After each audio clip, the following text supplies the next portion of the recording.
Assalamualaikum warahmatullahi wabarakatuh. Selamat pagi Ibu Sus dan Bapak Faris beserta teman-teman sekalian.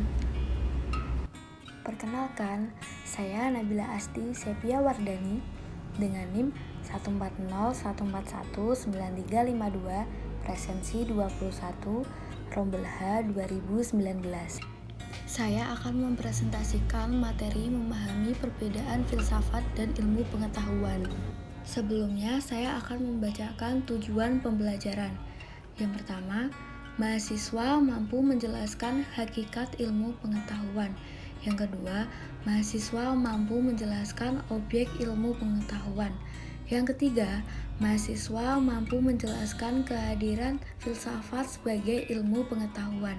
Yang keempat, mahasiswa mampu menjelaskan persyaratan ilmu pengetahuan.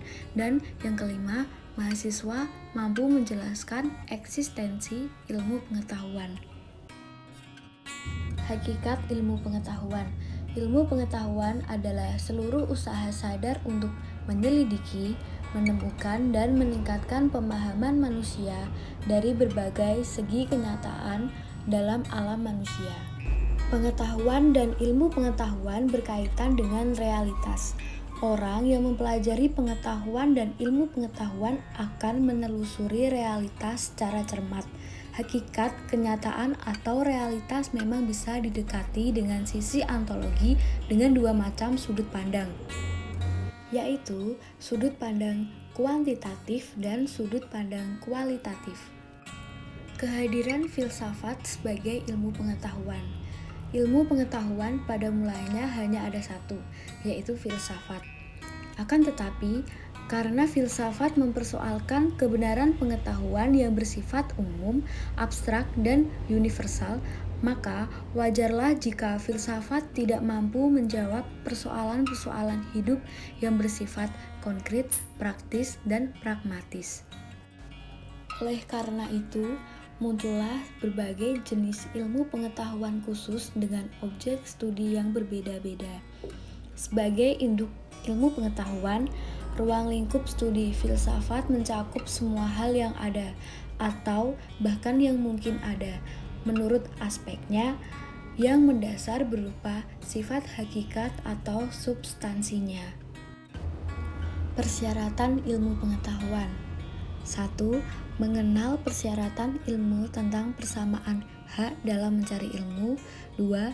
Mengenai persyaratan ilmu yang berkenan dengan pengamatan. 3. Mengenai persyaratan pentingnya pengetahuan ilmiah dan kesahihan pengalaman indrawi. 4.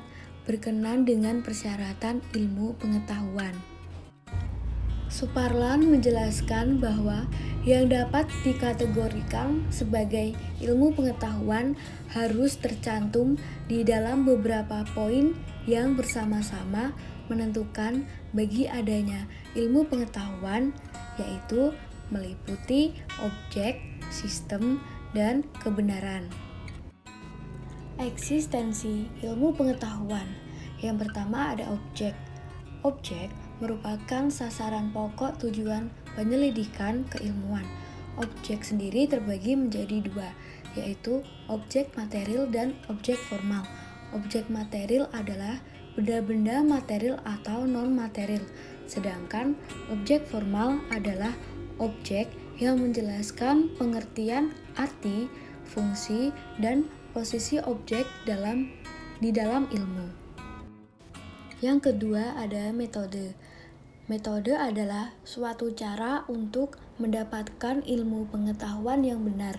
Dalam uraian ilmiah, penelitian, atau metode ilmiah, cara bertindak menurut aturan tertentu dengan tujuan agar aktivitas dapat terlaksana secara rasional dan terarah supaya mendapat hasil yang sebaik-baiknya. Kemudian, eksistensi ilmu pengetahuan sistem. Sistem saling berkaitan dan saling berhubungan antara satu pengetahuan dengan yang lainnya secara fungsional. Fungsi sistem menggerakkan dan mengarahkan langkah-langkah yang telah ditentukan dalam metode agar daya kerja metode itu konsisten, sehingga pencapaian tujuan kebenaran ilmiah lebih dapat terjamin. Kebenaran ilmiah. Kebenaran ilmiah adalah suatu pengetahuan yang jelas dan pasti kebenarannya menurut norma-norma keilmuan yang cenderung bersifat objektif. Kebenaran ada pada seberapa jauh subjek mempunyai pengetahuan mengenai objek. Sumber-sumber pengetahuan berfungsi sebagai ukuran kebenaran. Bahan diskusi. Manakah yang terlebih dahulu muncul, filsafat atau ilmu pengetahuan? Mengapa demikian?